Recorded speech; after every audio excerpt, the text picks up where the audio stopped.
Bismillahirrahmanirrahim. Assalamualaikum warahmatullahi wabarakatuh. Alhamdulillahi rabbil alamin.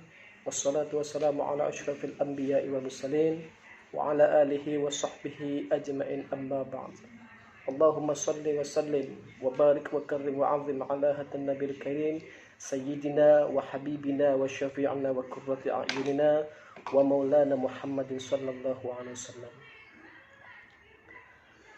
Puji dan syukur atas kehadirat Allah Subhanahu wa taala, yang mana pada hari ini alhamdulillahirabbil alamin saya masih diberikan kesehatan oleh Allah Subhanahu wa taala, berupa itu sehat nikmat dan Islam.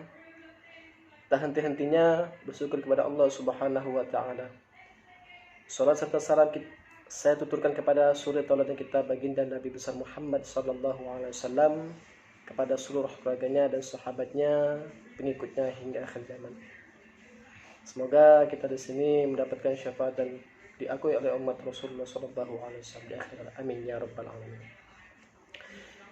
Yang saya hormati yaitu selaku dosen yang terhormat Dr. Kusnadi MA, selaku guru pembimbing atau dosen mata kuliah isu-isu Al-Quran kontemporer. Perkenalkan, nama saya Muhammad Soleh, kelas IKT 3, NIM 1730304093. Baiklah, di sini saya akan membawakan tema pemikiran tokoh-tokoh untuk Nasir Hamid Abu Zaid.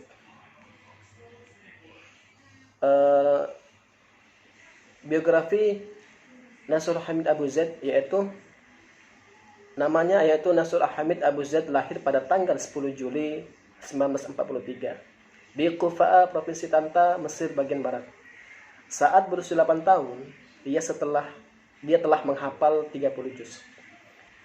Pendidikan tingginya mulai S1, S2 dan S3 dalam jurusan bahasa dan Arab sastra diselesaikannya di Universitas Kairo dengan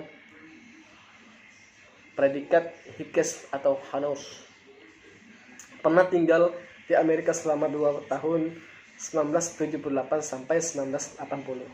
Saat memperoleh beasiswa untuk penelitian doktoralnya di Institute of Middle Eastern Studies University of Pennsylvania, Philadelphia, USA. Setelah karya-karyanya dinilai kurang bermutu, bahkan dinyatakan menyimpang dan merusak karena isinya melecehkan ajaran Islam, menghujat Rasulullah SAW, menodai Al-Quran, dan menghina para ulama salaf. Ia dan istrinya pergi meninggalkan Mesir dan berdomisili di Belanda hingga sekarang. Karya-karyanya melalui yaitu buku-buku Nasir Hamid Abu Zaid banyak menaruh perhatian pada aspek teks atau nas, sehingga ia mengatakan bahwa peradaban Islam adalah peradaban teks atau hadara al-annas.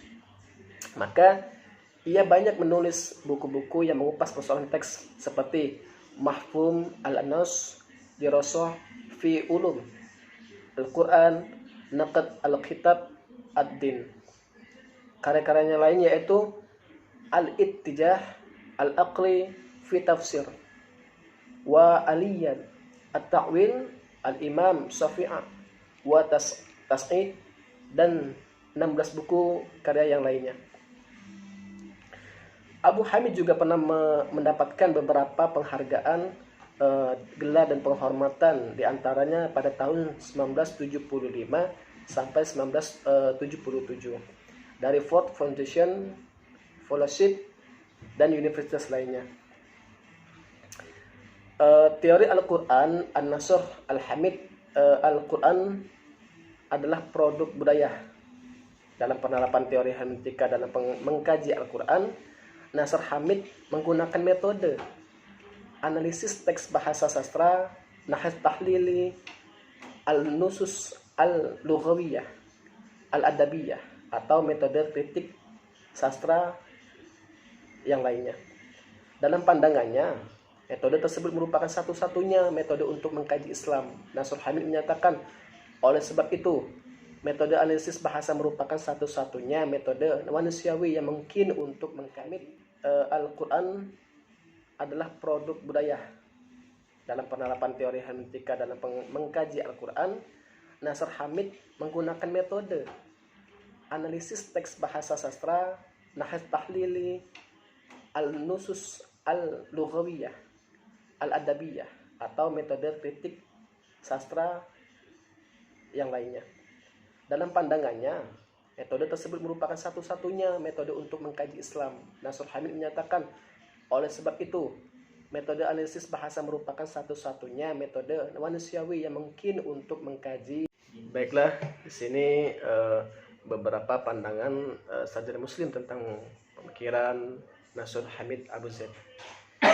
Hermeneutika kontemporer, terutama konsep produktif hermeneutika Hans Gadamer yang diistilahkan oleh Nasr Hamid sebagai al-qira'ah al-muntijah, merupakan cara baru pembacaan Al-Quran yang menerima fakta adanya persangka-persangka yang sah.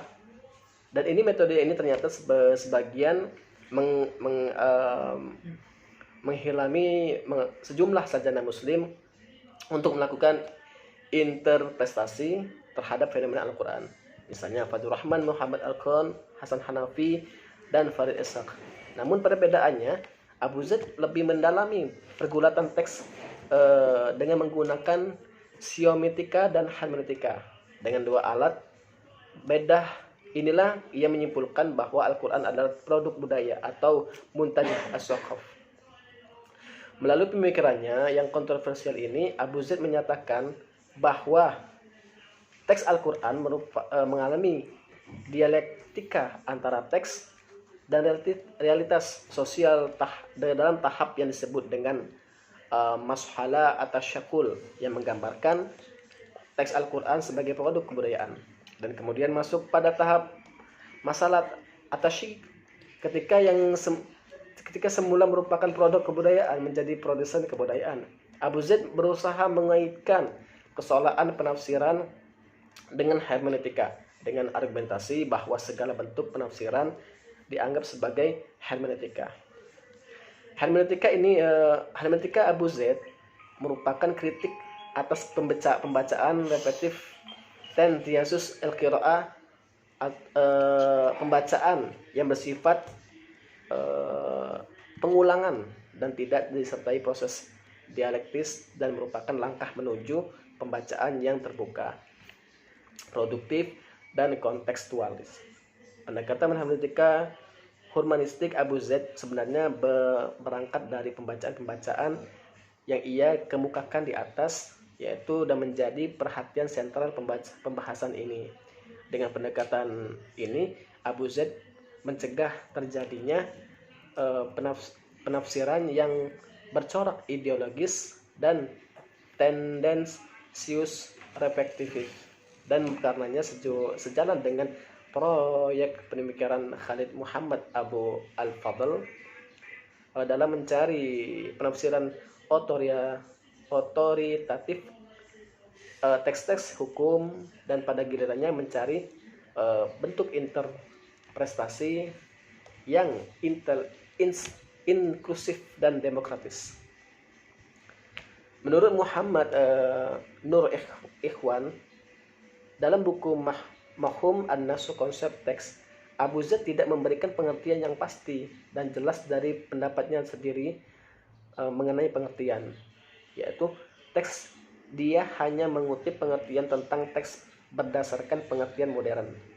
Teks dalam definisi kontemporer, serangkaian tanda yang tertata dalam sesuatu, susunan dari hubungan yang memproduksi makna keseluruhan yang membawa suatu pesan, baik berupa tanda-tanda dengan bahasa asli lafaz ataupun dengan tanda-tanda dalam berbahasa lain. Maka sesungguhnya keseragaman tanda dalam pesan itulah yang membuat teks untuk mendapatkan pengertian yang bisa menjelaskan tentang teks. Kemudian Abu Zaid juga membedakan antara nas dengan mushaf atau buku. Menurutnya, nas atau teks berarti dalalah atau makna dengan memerlukan pemahaman, penjelasan, dan interpretasi. Sedang mushaf, buku, tidaklah demikian karena dia telah tertransformasikan menjadi sesuatu atau syai, baik itu berupa karya estetik ataupun alat untuk mendapatkan berkah Tuhan. Kemudian teks menurut Abu Zaid berbagi menjadi dua teks, yaitu teks premier dan teks sekunder. Baik, mungkin itu saja yang dapat saya sampaikan. Kurang lebihnya saya mohon maaf, dan kepada Allah saya mohon ampun. Terima kasih. Wabillahi taufiq wal hidayah. Wassalamualaikum warahmatullahi wabarakatuh.